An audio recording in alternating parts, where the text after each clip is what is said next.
3, 2, 1, si va. Hello everyone, this is Elena. I'm a participant of the Village Women for Economy. I'm originally Ukrainian and I'm speaking to you being in Rome, safe. So I would like to welcome to the chapter 5 of the encyclical letter Fratelli Tutti. Today is March 10th, 2022, but it's also day 15th. And unfortunately, a lot of people understand what I can mean here. So it's 15th day of the aggressive invasion of Russian troops into the territory of independent Ukraine. And for 15 days already, Ukraine, peaceful citizens, schools, hospitals, churches have been constantly bombed and attacked in an unbelievably violent ways that cannot leave whole global community indifferent.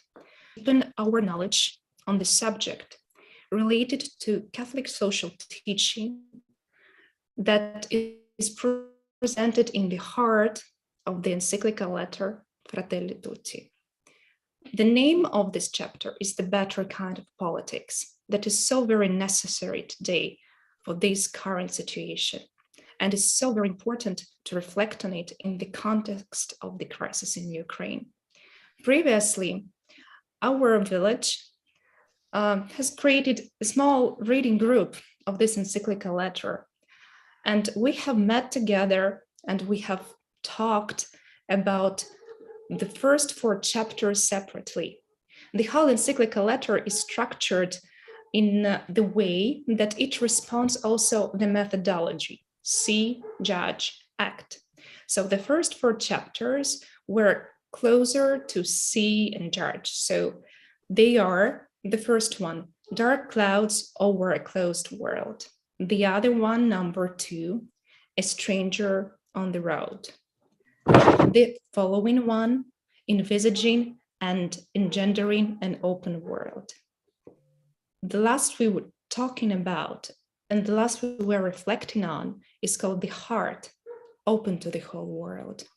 And today, in the new context and in the new format, as a joint webinar between 2 thematic villages, business and peace, and women for economy, we have met to talk about that and to listen to an expert in economics for peace. I would like to thank Raul Caruso for availability, because it's so very important for us today to have a clear understanding of the current situation and how Catholic social teaching provides us certain framing on this topic. Thank you for being with us today, and I'm giving a word to our guest. You're welcome. Thanks, Elena, for your kind presentation. And yes, my name is Raul Caruso, and I'm a professor at the Università Cattolica del Sacro Cuore Milan. I'm also serving as professors in another small Catholic university in Albania, which is called Zoia Keshitemire, Catholic University of Our Lady of the Good Counsel in Albania, where I also lead a center on peace. I've been studying peace for now it's 20 years at the time of my PhD, and basically I specialize on the economic drivers of peace. One studied the economic roots of violence in different forms. Needless to say, it's difficult to. Today is a hard task because we are in the midst of a war, which is which is one of the gravest experience we have been living in the latest year, but was not unexpected, in the sense that if we look at the basic drivers of this war, basically we have to say that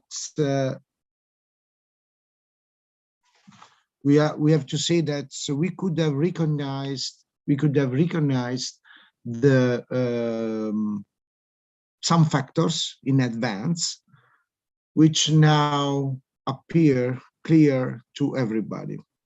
But I would like to start with the chapter 5 of Fratelli Tutti, because in that letter, Pope Francis said almost everything, and in particular in the chapter 5, there are some points which are extremely important as a preamble.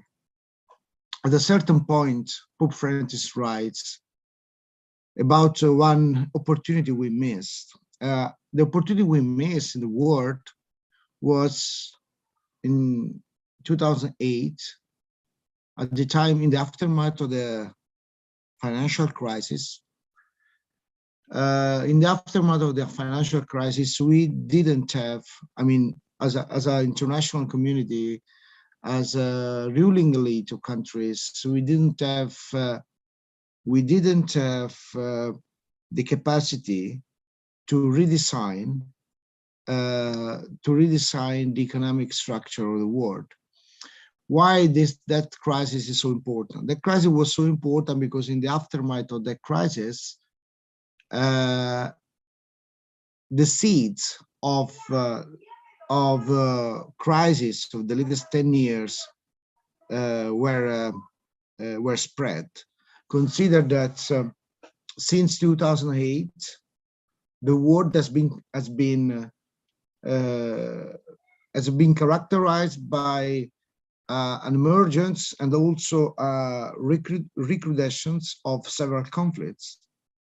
Today we are looking at Ukrainian war, but basically since 2008 we had war in Ethiopia. There is a civil war in Yemen, in Syria, in Libya. All are resolved wars. And today, this is the Ukrainian war is unfortunately a war which is going to redesign the world order. This is to some extent what we do expect now. And so from the chapter 5, the clarity of Pope Francis there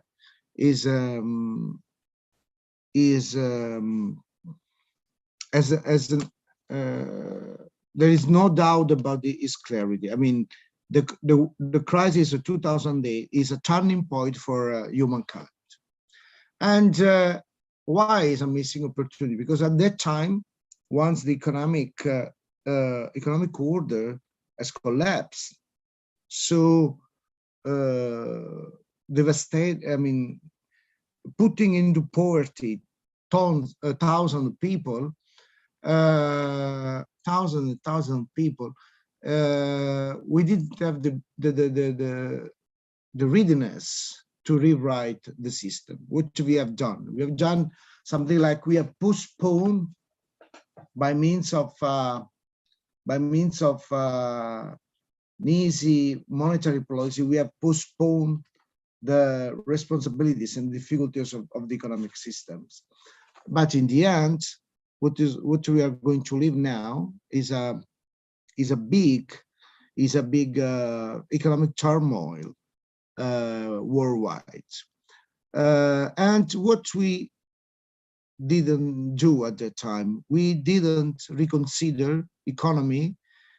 In particular, we didn't reconsider politics. This is another message from chapter 5 of Fratelli Tutti, that that is titled exactly The Better Kind of Politics, because the better politics is the politics which is not shaped by economy, but is the opposite. The policymakers have to write down the rules to govern the economy. Otherwise, the economy runs by itself, and it becomes not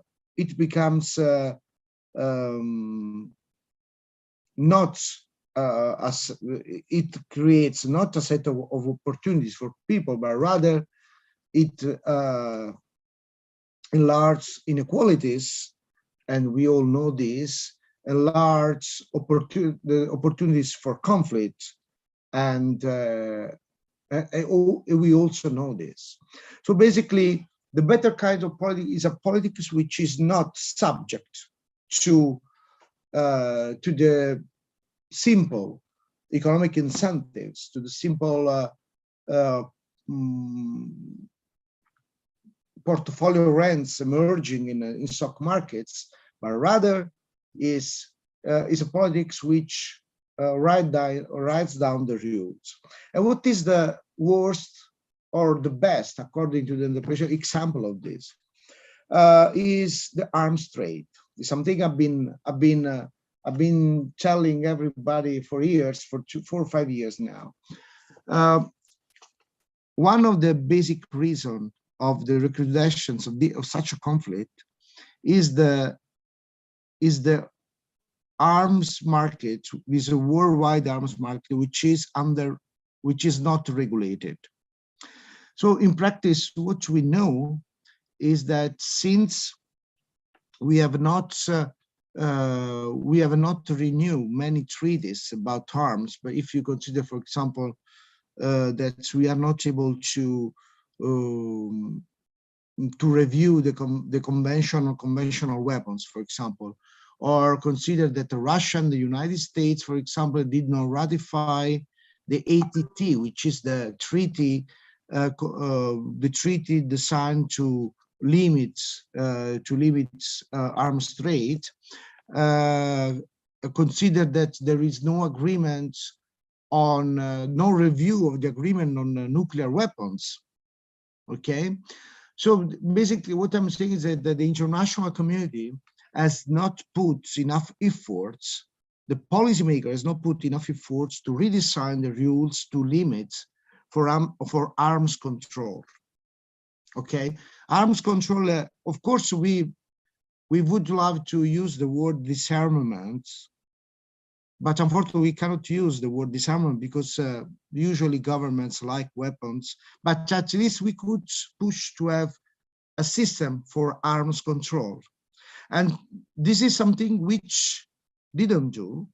And why we didn't do? Because we start believing years ago that the weapons were goods like refrigerators, printers, mobile phones, I don't know, mugs.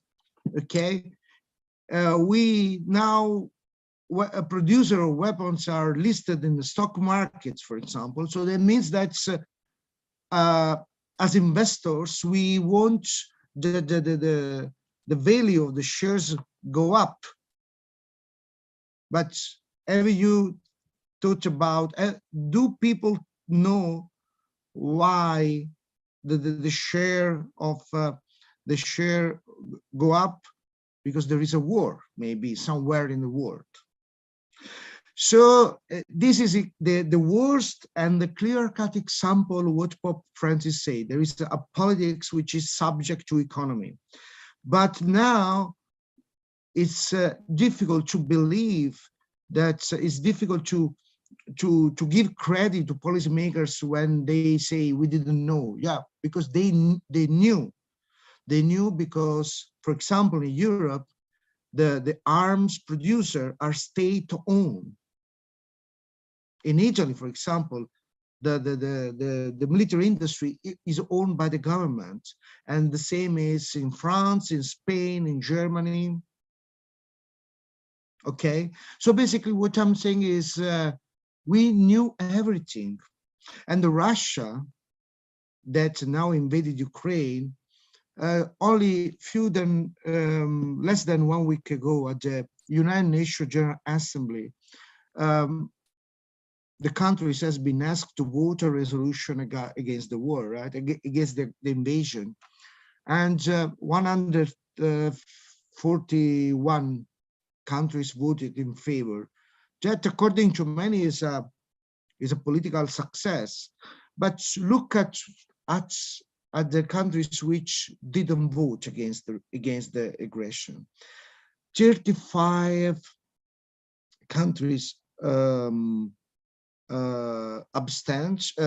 for abstention, and 5 voted against. Okay, so that means that at least in the world there are 40 sovereign states which are not condemning such aggression.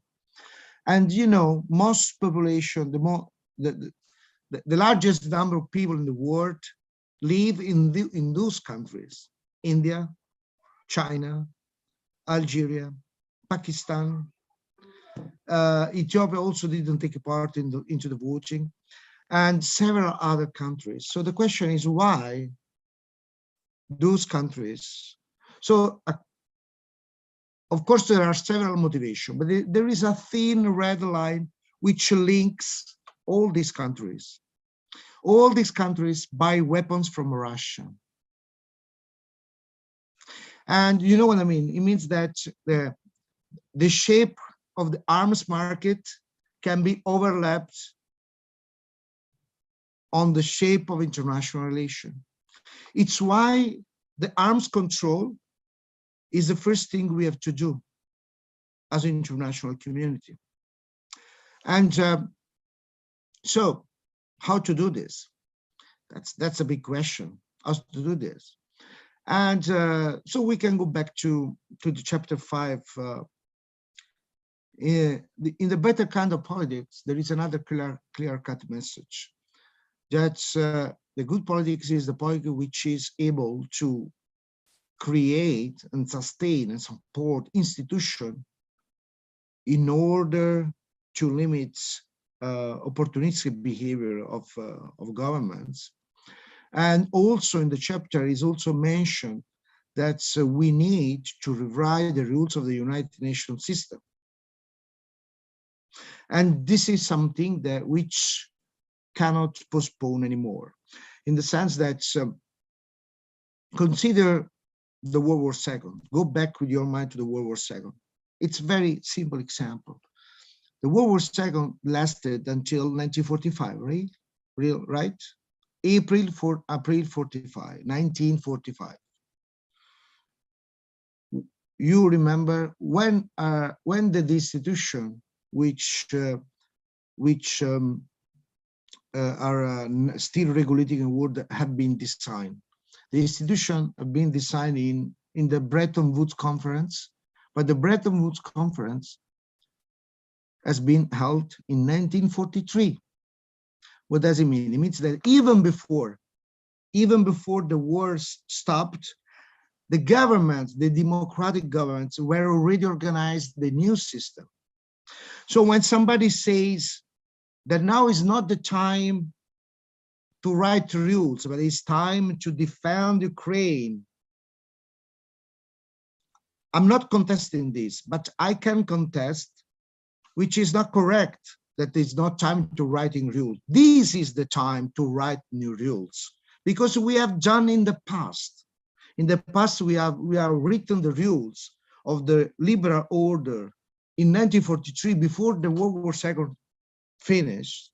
And now now it's time to gather as policymakers together to write down new rules about Europe, about arms control, about how to counter aggressive regimes like the Putin's regime, how to limit violence, okay?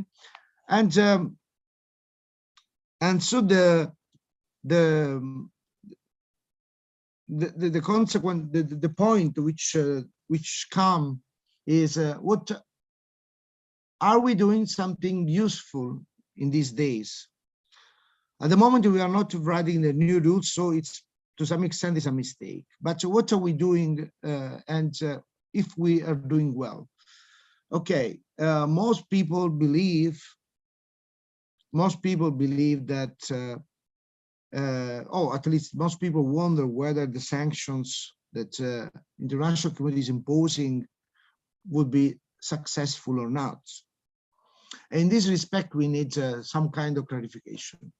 Sanctions are now the only alternative to war we have, in the sense that we don't. Of course, diplomacy must be held every day, every hour, every night, everywhere. Okay, any attempt to limit war is welcome, of course, but sanctions are instruments of punishment which are alternative to war. Otherwise, the risk of an escalation is pretty high.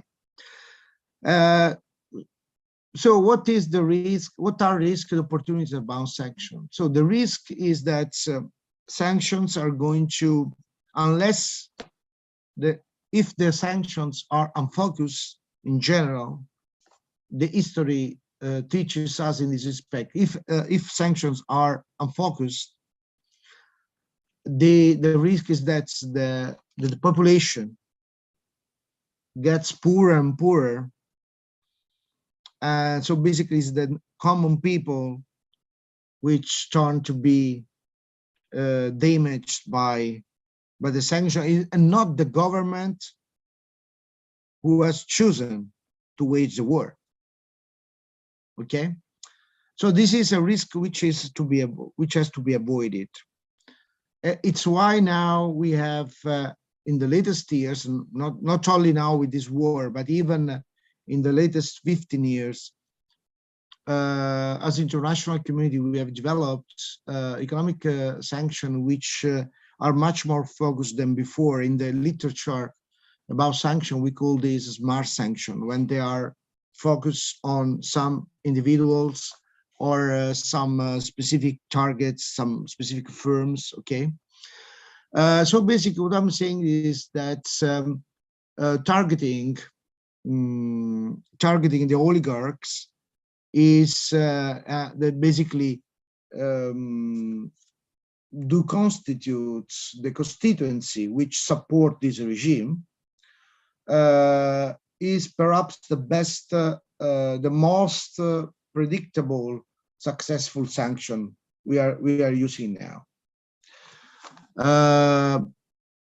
because a few years ago the assets estimated of the oligarchs were almost equal to Russian GDP. Maybe they were overestimated, but the basic point is that there is a bunch of people, of Russian people, such oligarchs, which are extremely rich, and basically targeting their assets is something which could be successful.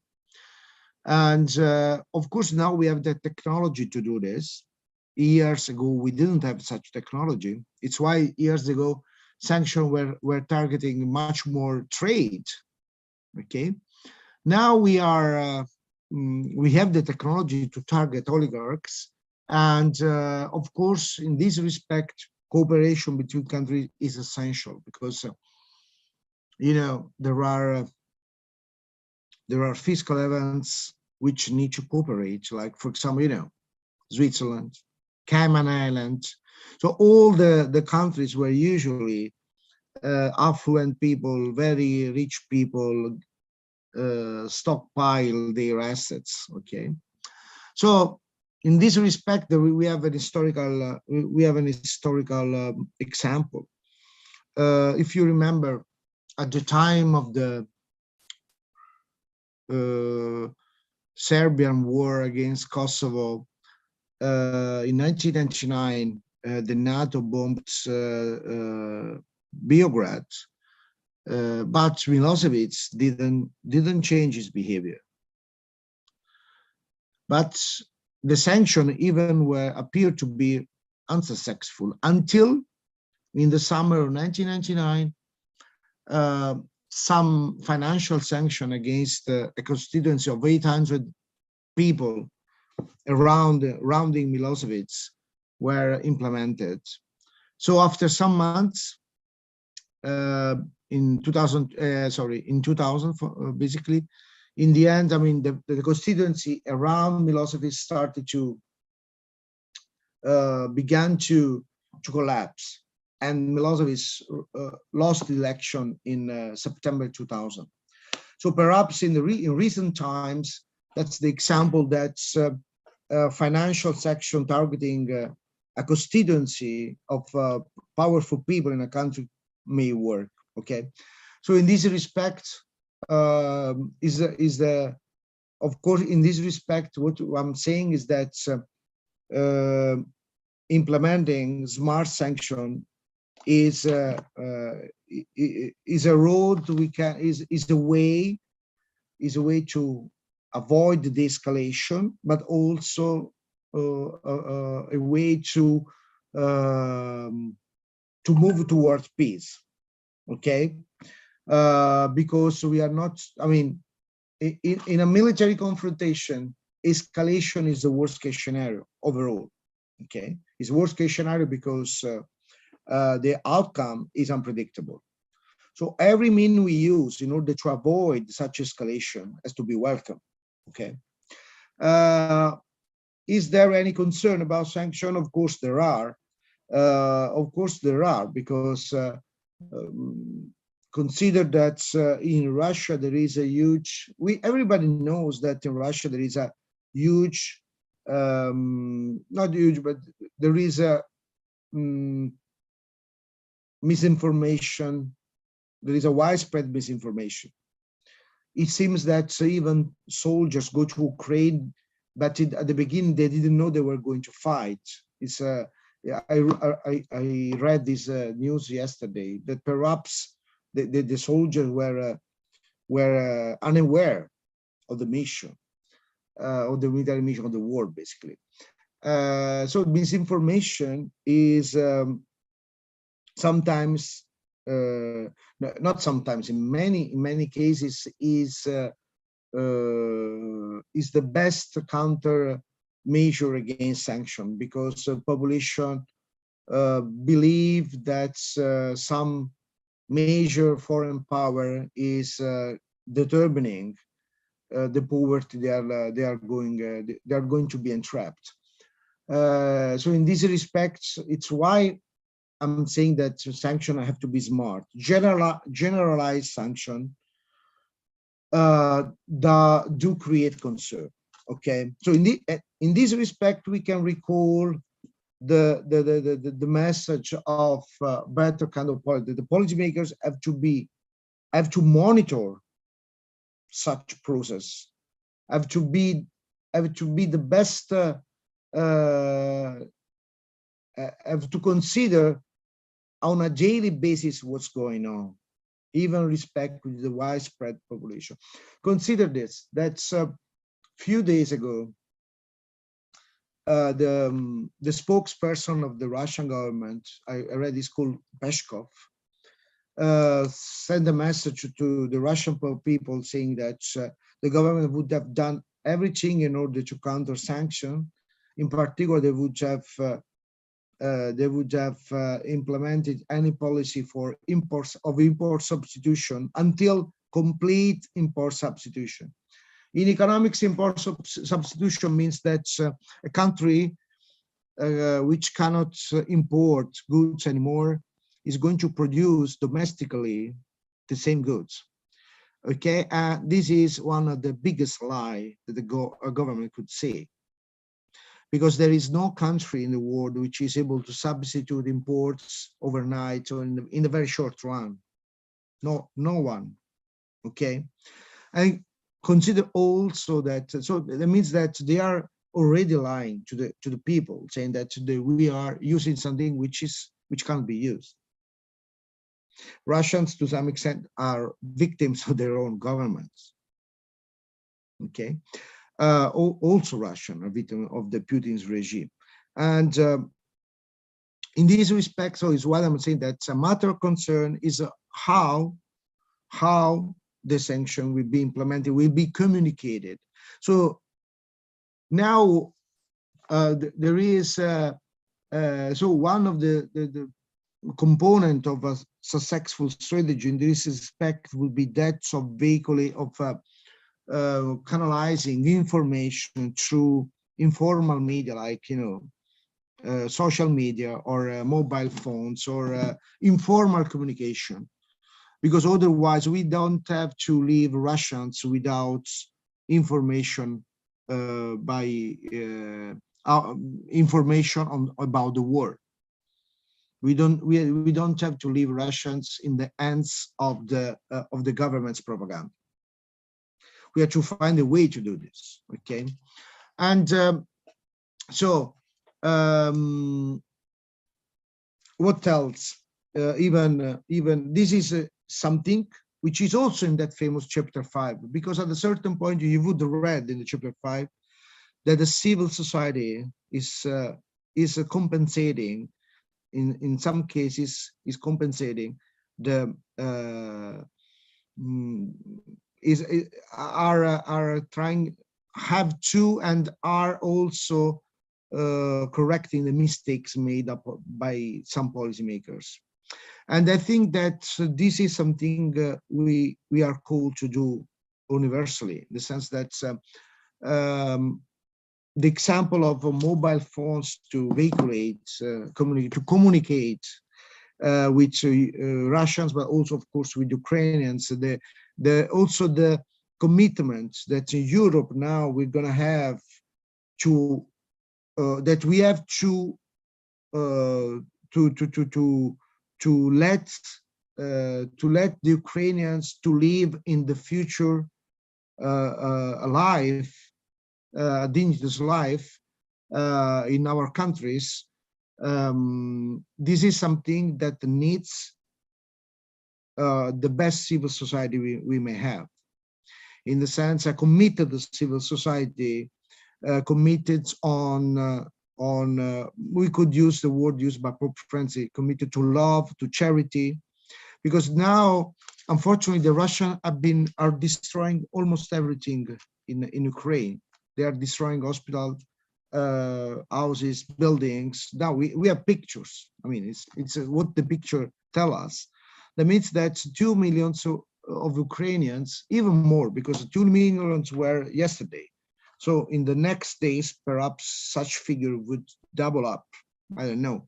So maybe we're going to have 5 million at the end of the war. We're going to have 5 million Ukrainians in Europe, in Western Europe. And they are not going back home, because in many cases there is no home anymore. And so our society have to reorganize in order to give them the opportunity to live. Imagine how many kids have to go to school next year. Ukrainian kids have to go to school in Poland, in Hungary, in Italy, I don't know, in Germany.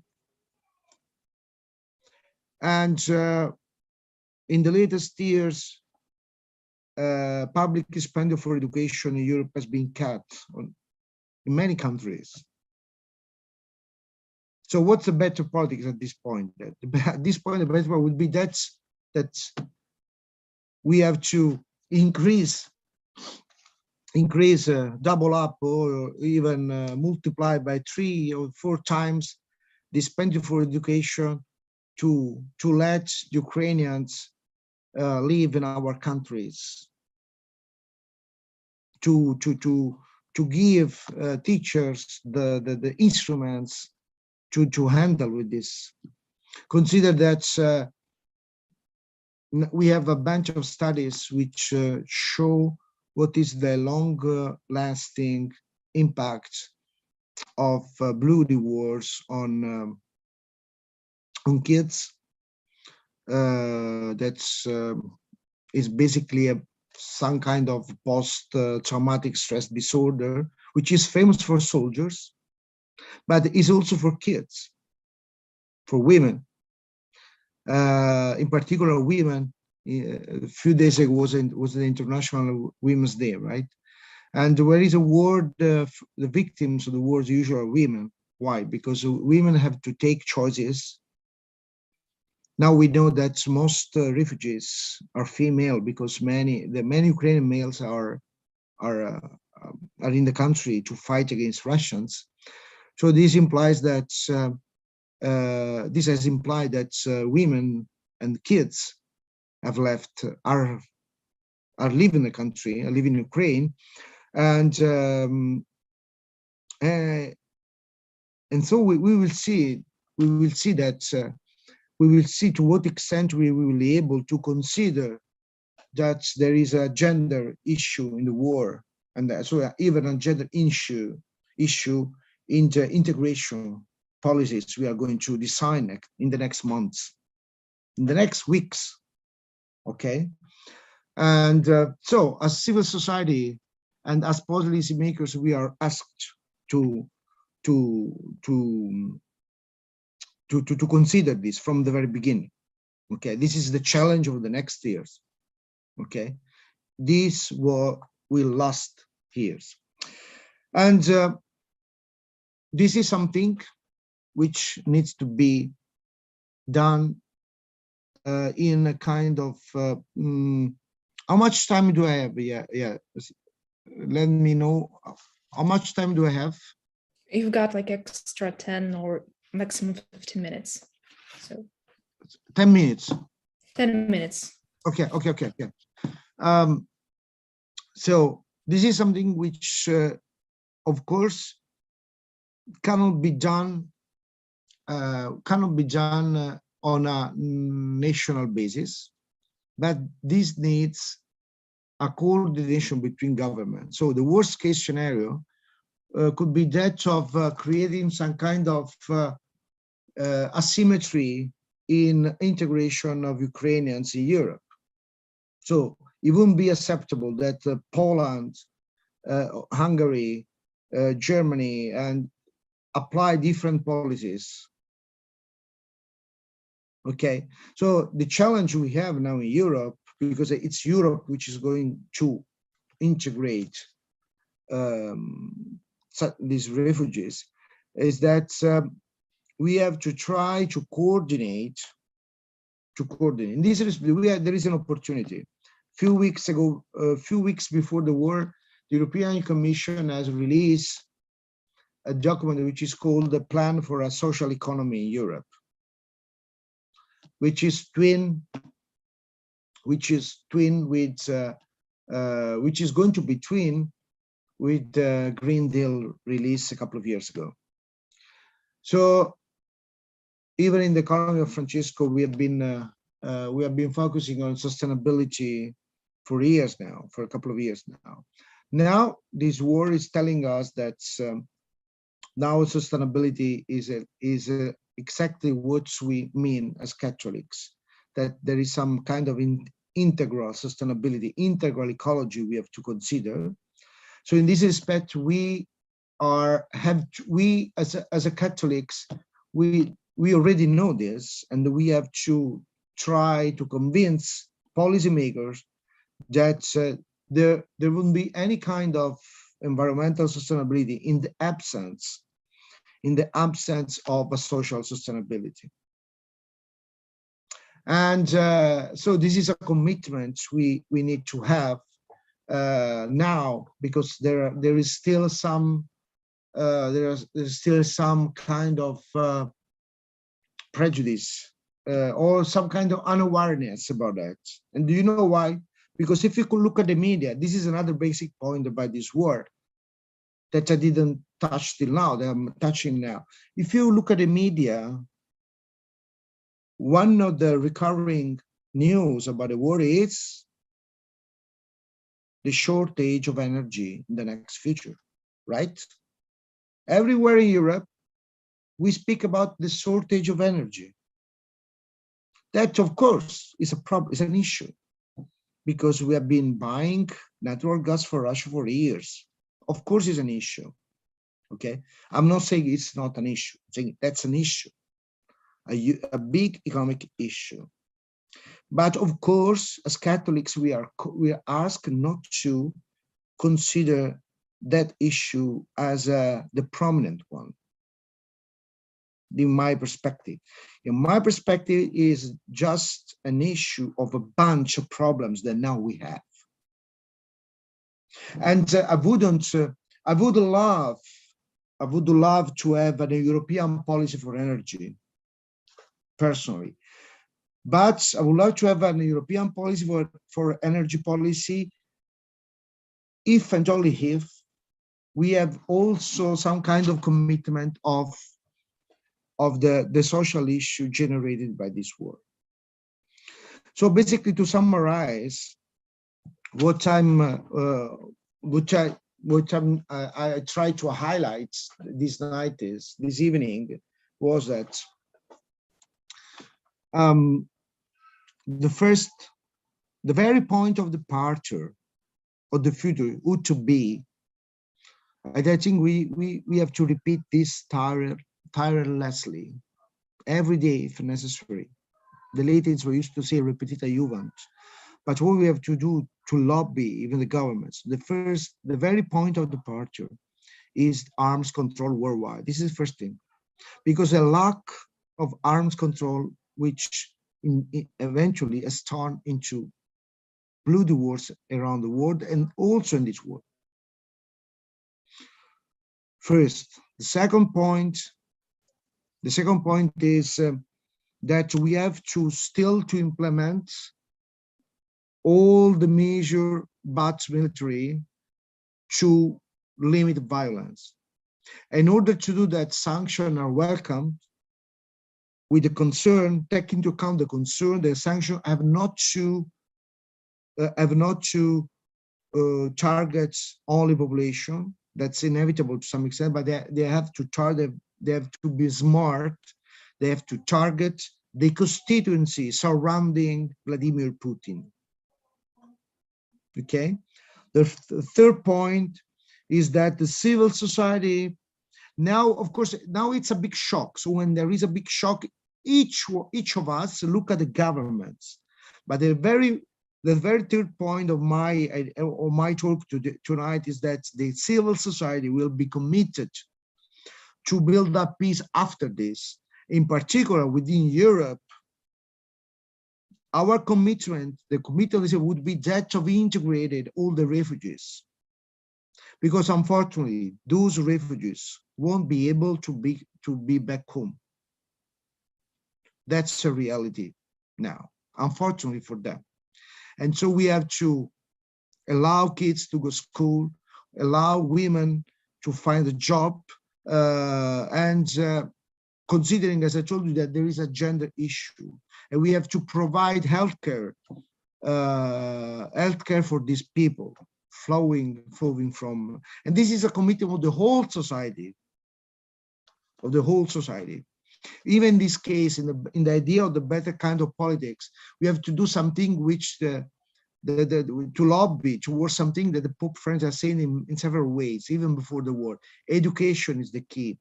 Do you remember that the Pope Francis also really launched a global compact on education? Even last year, during the COVID, even that case, he mentioned something which is extremely important. That in the light of the COVID, he said that there is a gender issue in education. Because in particular in developing economies, male pupils are male in most cases. Female are not sent to the school. Now we will have a gender issue within Europe with Ukrainians. So this is a big challenge for us, because it also regards our mindset. Because now, you know, the solidarity has increased as it happens every time after a big shock. What's the difficult thing to do is that continuing to build up a system where charity, solidarity takes shape on a daily basis, okay? And the school will be the key, okay? So this was the third point. The fourth point was the last point I mentioned was about awareness that is also regarding our mindset, that the energy issue is not, in the end, is not the most important issue. In the light of what we said,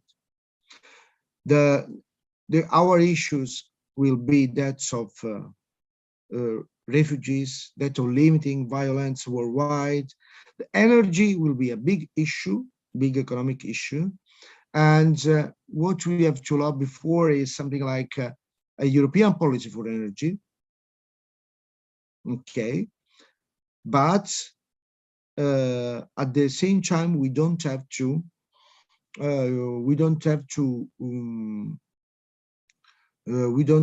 focus to pay the whole attention we have on this, okay? In this respect, this would confirm what is written in the chapter 5, the better kinds of policy, because if the energy issue gets the top priority of Europe, it means that we didn't understand what Pope Francis said, because it would mean that the economy is still superior to the better politics. Okay, we have to change this. Lastly, to finish, nothing can be done if there is no international order.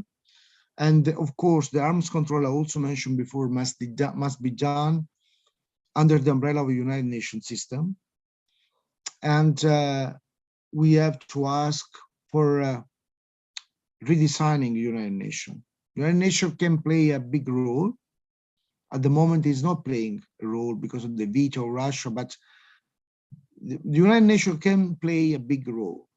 It's time to lobby, to tell our government to give up some quota of power in order to give to the United Nations some additional capacity to limit, to take decision in order to preserve, in order to secure peace worldwide or to implement security.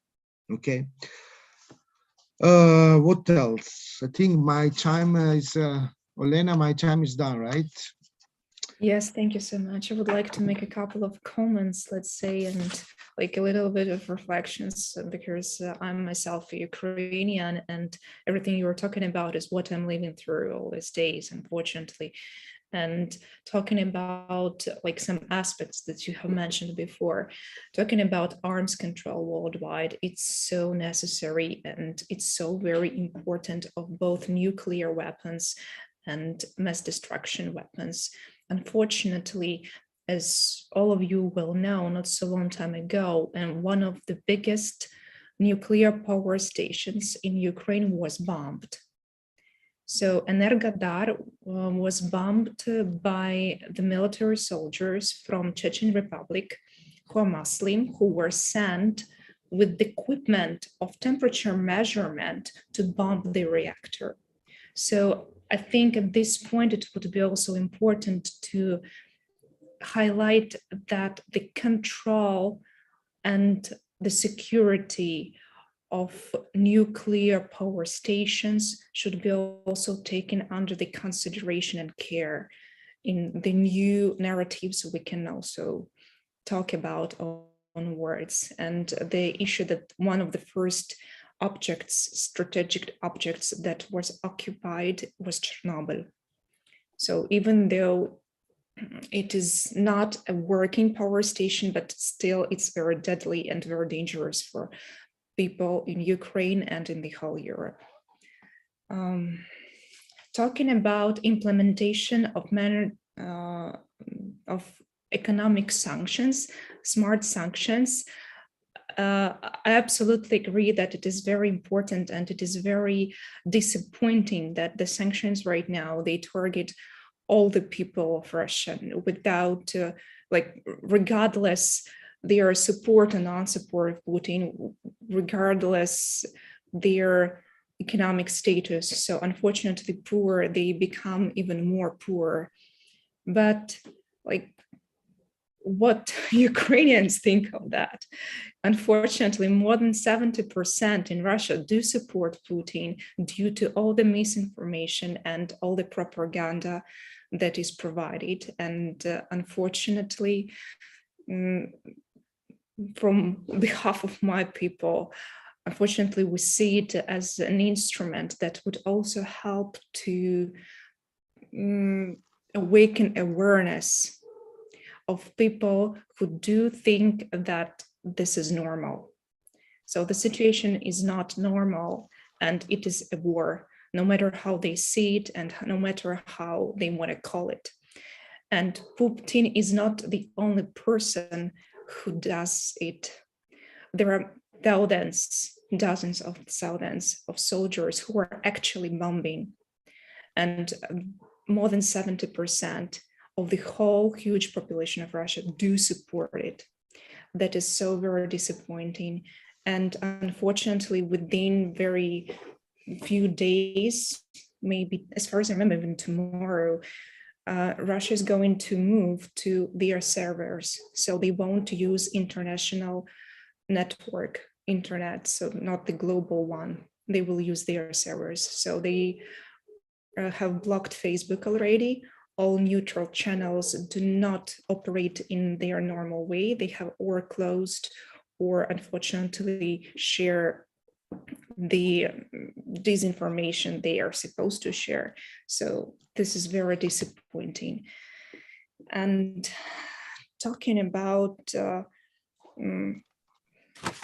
integrating of Ukrainian refugees and post-traumatic stress disorder in children, it's a very important issue. Thank you for touching that, because it's not a very popular topic. Mental health is health, and children who have gone through war, who were bombed, they really need special medical care.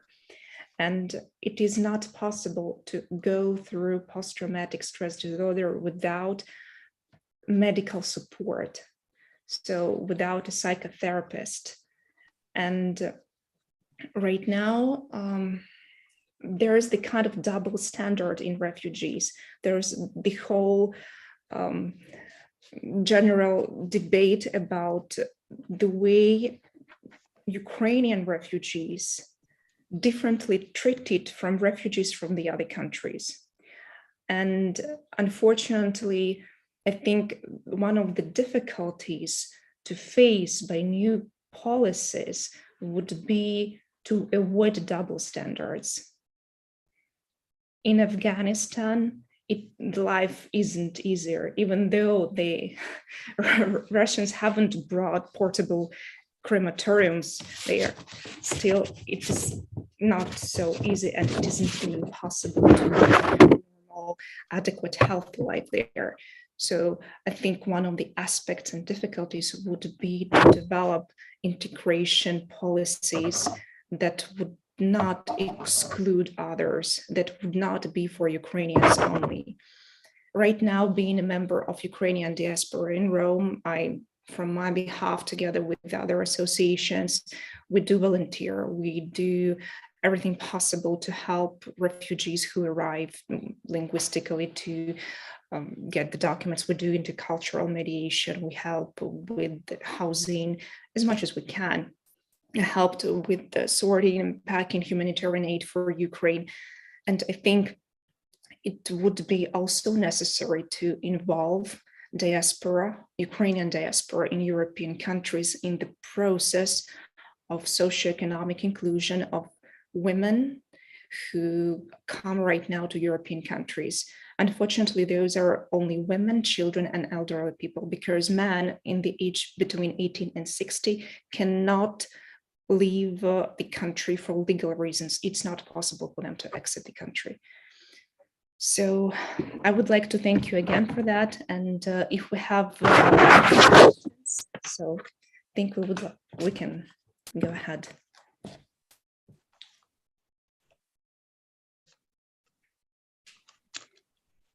May I say, may I say something on your comments? Yes, yes, sure. Let's keep it in the form of the dialogue before we go into about the nuclear plants. Okay, that's an extremely big issue. You know that we have an international agency for nuclear plants, EIA, which is at the moment is which yesterday declared that the Russians have disconnected a plant from the network. That means that they are not able anymore. They are not able to control the plant anymore. So this is a big issue. At the same time, is something which we have to monitor. Consider that, for example, in the few days ago, Iran, even if Iran is back in Russia, but Iran, it seems that Iran and the USA now are, and the other European countries are perhaps finalizing a new agreement on nuclear plants. So this means that in general, at the international level, we have a problem of cooperation on nuclear. But if we keep working with all states around the world, we could be able to limit the risk of a nuclear nightmare. In this respect, you know that there is this treaty which has not been signed by nuclear states. The Vatican is in favor of this, but even in Europe, only 2 states have signed, Ireland, Austria. Even in this case, we have to work in diplomacy in order to limit nuclear, to make nuclear weapons illegal. But as a transition, the only thing we can propose is to give nuclear plants some kind of international status. This is something which is now possible thanks to technology, because if you connect a plant to some networks, it's possible to control it. So I think that's one of the diplomatic objectives should be that of making nuclear plants international as a kind of as a status. Okay, could we do this? At the moment, it seems we are not able to do this. We cannot do this, but of course there could be a proposal on the table. But this means that also other Western nuclear states should comply with something like that. So if I have to ask Russians to put plants under international control, at the same time, it means that our plants in France, in US, in UK have to be put to some international control, because there must be some reciprocity in this kind of agreement. So at the moment, it appears to be impossible, but it's a way to do this. The only way to do this. And even in this respect, I think that the position that people have about nuclear plants to produce electricity now is mounting, you know, because of the energy issue. Say, okay, so we go back to we need nuclear plants. It's not the right answer.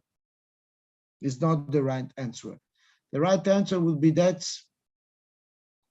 okay, nuclear plants have to be dismantled in the future, and we find another solution, because a nuclear plant is always is still a nuclear plant, so it's something which is dangerous. So this is my perspective about sanctions and Russian people.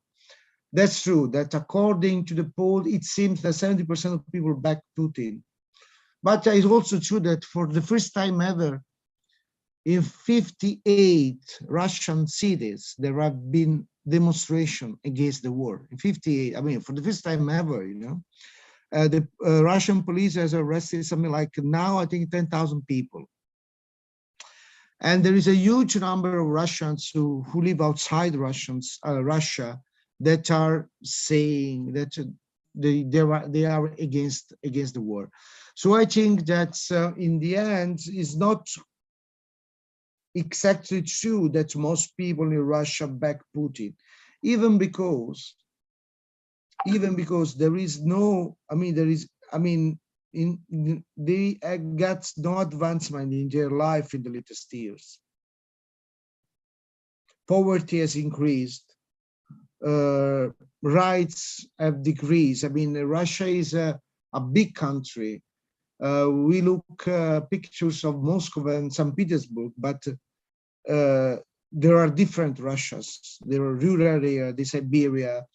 So perhaps at the moment, we are not able to say who really back Putin, because perhaps such the feeling about the government differs widely across the country. So my idea is that I don't believe in general that people love governments in general. That's my idea. And it's also, I don't understand why mothers should love a dictator who sent their sons to die. When I was in Russia in 2000, in Novosibirsk, to teach, and because of the jet lag, there was the TV was broadcasting news about the Chechen war at that time, because the Putin got the power thanks to the Chechen war in 1999. So I was in Russia in 2000, and my feeling at the time immediately was that most people didn't love that war, because many soldiers, many young people were dying. If you remember what happened with the submarine, with the Kursk years ago in 2000, 100 young people died. So I'm not sure that the Russians really love Putin. But it's also true that the history of Russia is peculiar because they had Stalin years ago. So we have not to forget this. So the threshold of capacity of resist under a dictator is pretty high. So my idea is that we now have the technology not to leave the Russian voices alone. Russian voices outside Russia and Russian voices within Russia. Of course, I can expect the Ukrainians that wouldn't love this, but I also think that many Russians don't understand why they are fighting against Ukrainians. I spoke with some people, in particular some religious people, and religion can help in this respect, because you know that there are the Orthodox Church, but there are also Catholics in Ukraine. There are two Orthodox communities. One is linked to Russians, another one is made by Ukrainians, more Most by of the patriarchate, different patriarchates. two different patriarchates. So, and the Catholic, they are Greek Catholic, not Roman Catholic. That is different from the Roman Catholic. Exactly. I meant those ones. And the point is that I think that religious community help in this respect, because religion has created linkages across years between people. So it's also true that the patriarch has supporting Kirill has given a statement in favor of the war, but I'm not sure. I'm not sure that most people is in line with this. So, so I don't know. It's very difficult to. It's very difficult. What I believe that in general worldwide, when people don't understand wars in many cases, and now we have to let people to express this voice about that. This is my idea. It's not easy. It's not easy, but for sure about sanctions, what I could say is that 50, 60 years of sanctions have demonstrated when too many people are affected by sanctions, there is an effect which is called, you can Google this, which is called a rally around the flag, in the sense that people, even people that don't back the government, would start backing government if they feel punished too much. Okay, so it's difficult. It's a very, the boundary between is extremely difficult to find. So it's why I'm saying, I'm pointing out that smart sanction is the key rather than general sanctions. Because if Russia go bankrupt in the next days, poverty would spread. And my idea is that that consequence of rally around the flag would take shape. And I'm afraid of this, because in that case, the war could last. About the third point, I think that you say something extremely interesting, the diasporas. I mean, transition economies, transition countries like Russia, Ukraine, but even other countries like Serbia, for example, post-communist economies, have a declining demography in the latest years. So there are communities around Europe, like not only Europe. Yes, as civil society, we need to connect with them in order to understand how to behave with the refugees. Of course, we need your help of Ukrainians living in Italy to understand how to behave, okay? And yes, I mentioned the post-traumatic stress disorder because we not only need, I don't know, food or houses. Of course, we need food, houses, and but yes, we need mental care, healthcare in general, but in particular mental care, because it's invisible, and it's to some extent is a worst enemy because it's long lasting. So yes, it's a really big issue. Thank you for your response. And as time is flying, I would like to give a word to Bernard, who's got a question to you. Bernard, yeah, thank you, Elena, and thank you, Raul. I fully agree with you with this last point.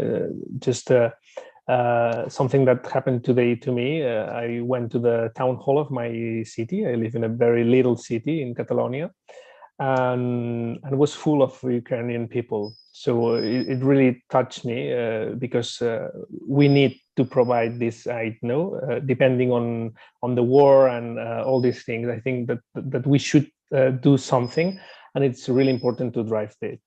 I have a very short question for you, Raul, and this is about the weapons we are sending from our countries, like Spain, like Italy, I think, to Ukraine.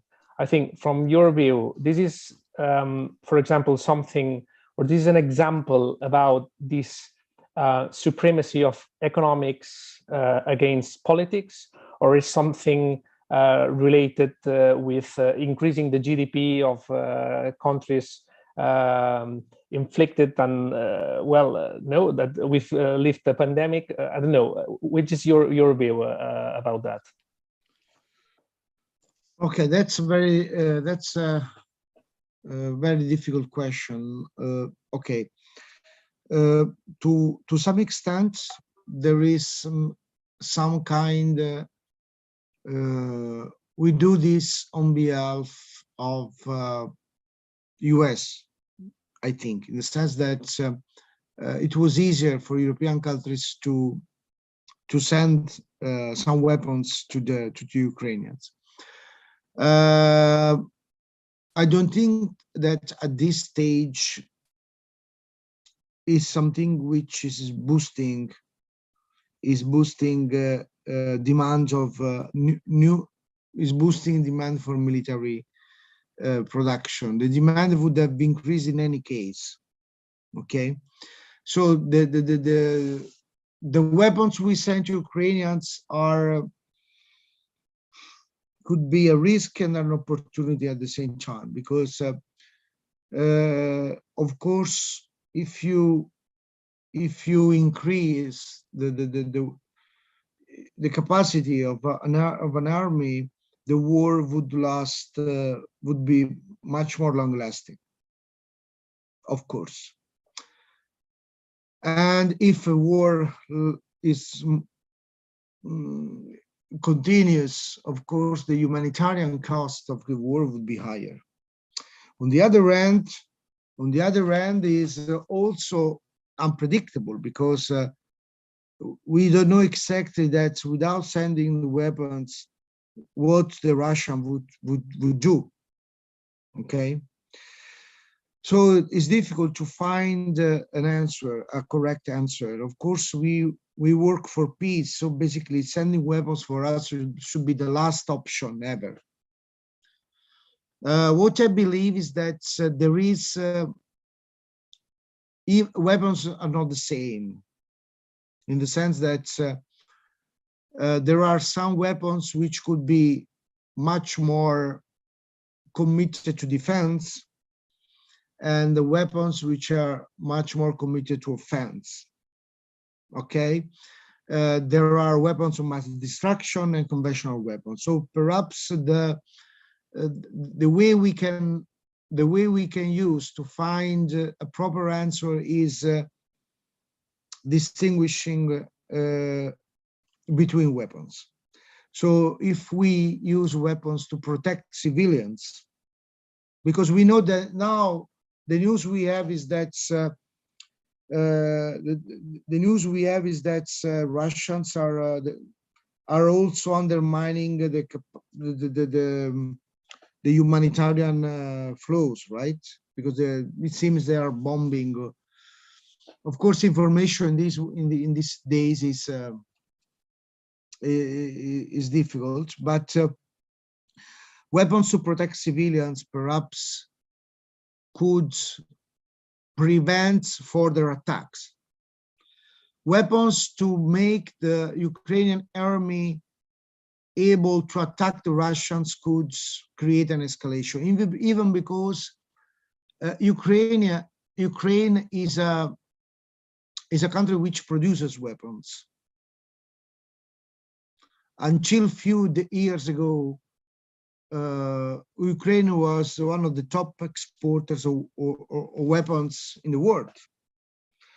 After 2014, they basically stopped exporting weapons. So my idea is that perhaps they have stockpiled weapons, expecting that the Russians would have attacked again. If we look at, I checked for the flows of both Ukrainians and Russian exports, and you see clearly that Ukrainian stopped exporting weapons after 2014. So it means that the governments would be aware, was aware that a war could have erupted in the future. So to finish, to give you the answer, if we send weapons to protect civilians, I think it could help. If we have sent weapons to escalate, it's a big risk. Even because, I don't know, of course, the difference could be really tiny. But for example, I mean, also our governments have made this difference, because the Polish fighter, the jets fighter, are not going to Ukraine, for example. In that case, this is an example that the NATO is preventing an escalation, because a jet fighter would be very extremely offensive in the eyes of Russia, because an escalation would be even worse. I'm not saying that now it's good. Of course, I'm not saying that, you know this. But an escalation would be even worse, even for civilians, even for Ukrainians. So we have to do anything to avoid escalation. So sending weapons is a risk, because but if they used to protect civilians, to establish some buffer area, so perhaps it could. Otherwise, is a big risk. I hope that's. For example, I don't know what kind of weapons my government sent, because there is a state secret on the type of weapons we sent to Ukraine. So I don't know what kind of weapons they sent. The point is that is what I just said. I mean, avoiding escalation is the key. So it's at this stage is the answer is difficult, but this is what I would say. Thank you, Raul. And we are not voting anything about that. So that's a real problem of our democracies as well, not only in Russia, in our countries. Thank you. Thank you very much. We've got a question from YouTube. So I ask about the influence of the discourse of the Great Russia and its religious implications, from Felipe de Jesus. That's another big question. I believe that the discourse, the narratives about the Great Russia is at the moment a big point, because, for example, in the narratives about the Russian army, they have included recently also Stalin. That means that they have, to some extent, the idea is that even the Soviet Union is a part of the Russian history, of the history of the Great Russia. And the rhetoric, the propaganda of Putin since 1998 is based upon this idea of the Great Russia. So of course that's a problem. Of course that's a big problem. What about the linkage with religion? Honestly, this is something which is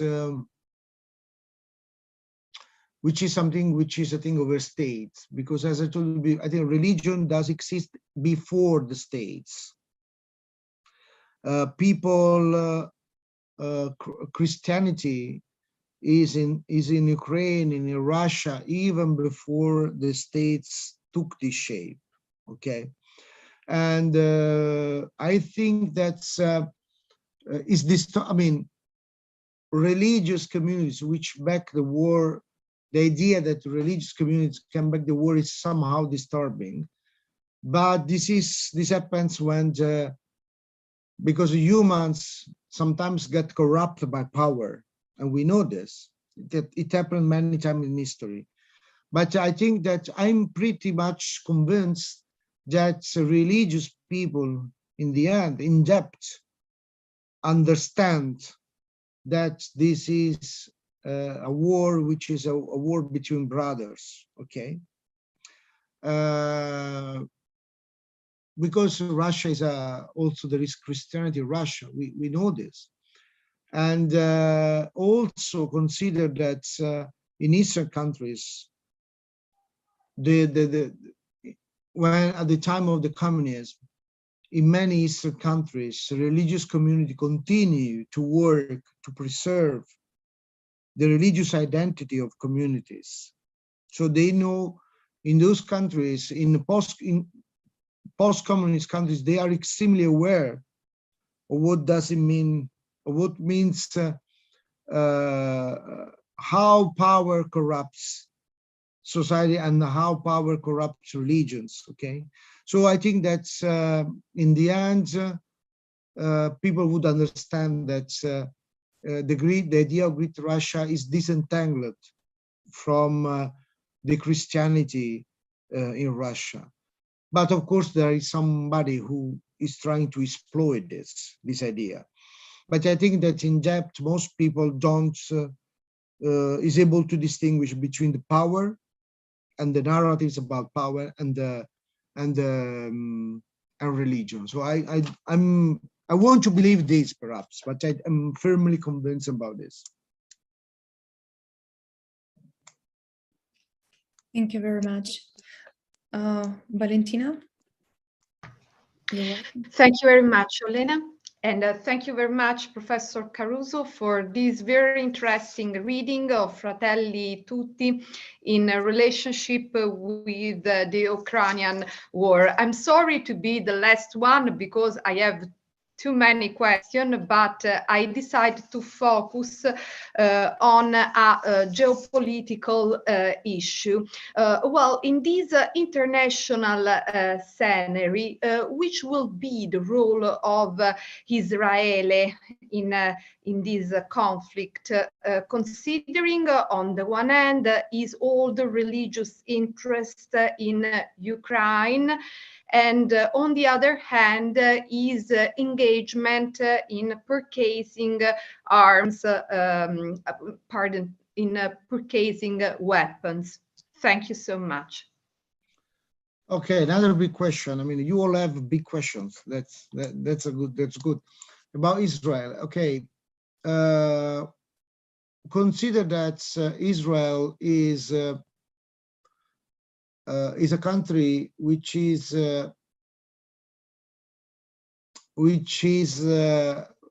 contested by two ideas.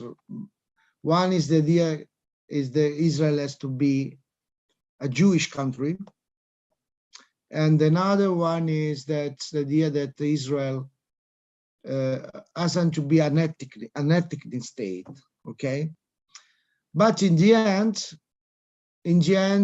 when shocks emerge, we know that the first idea to some extent prevails. So consider that there is a huge community of Russians, Jews in Israel.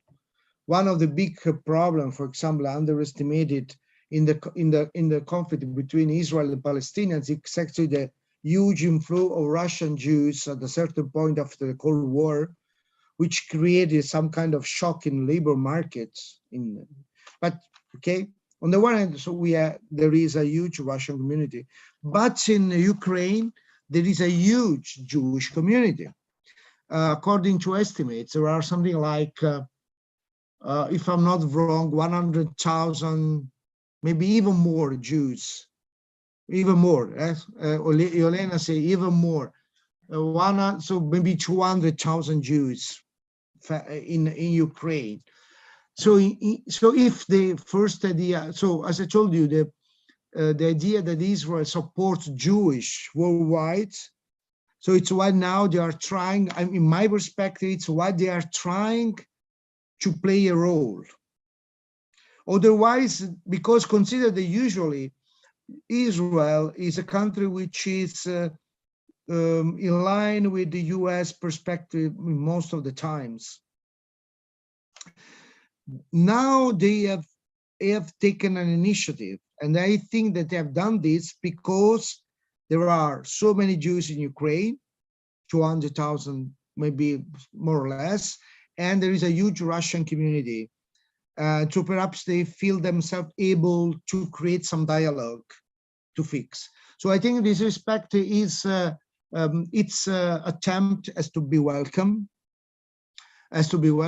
even if I'm not optimistic about that, at least now. But I think that, as I told you from the very beginning, any attempt to solve it must be welcome. The role of Israel can be explained along these lines, those lines, and their attempt can be as to be welcome as well. So even because consider that Israel can play a role in Middle East among governments which now are uncertain on what to do.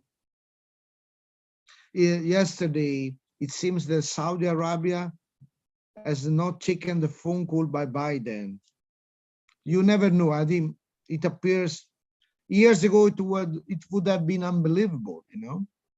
But it seems that, consider also that Russia is still in Syria.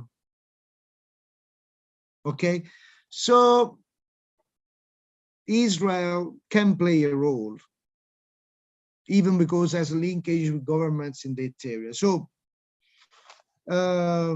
welcome, even to them. I mean, if they are able to find a solution, they're welcome.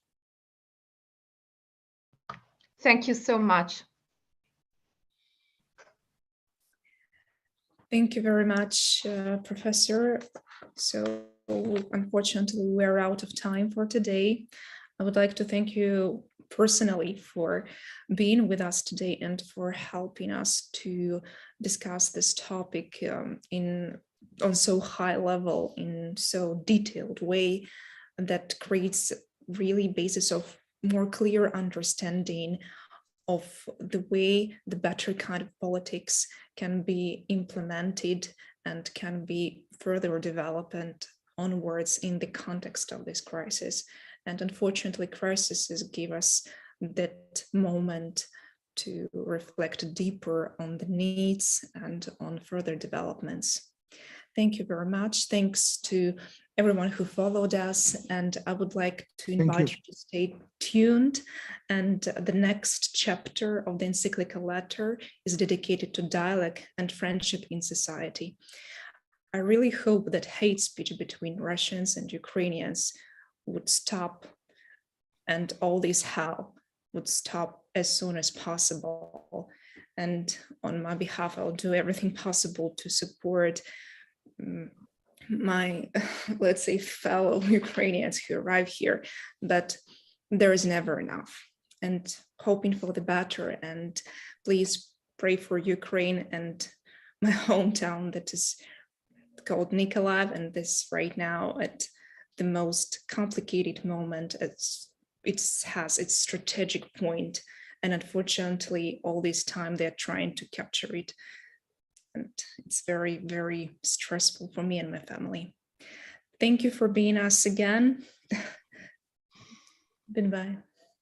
Thank you for inviting me. Thank you. Bye-bye.